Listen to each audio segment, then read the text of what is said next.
tadi bahagialah, Hmm, maka rezeki akan akan datang. datang. Jadi gimana caranya kita bahagia itu dulu kan? Mm-mm.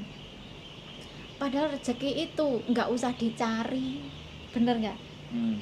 Rezeki nggak usah dicari, sudah disediakan. Tergantung caramu mengambil, bener nggak? Hmm. Nah kalau rezeki sudah disediakan, kita punya cara untuk mengambil. Lah kita punya kantonis, ya kan? Punya bahasa Inggris.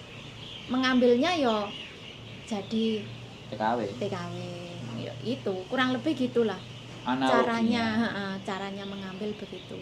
Terus yang pintar jualan, bikin makanan, nah caranya mengambil rezeki yaitu bikin makanan disajikan pembeli. Konsep Kayak itu gitu, kalau konsep aku, Mm-mm. kalau aku rezeki itu ada datang ketika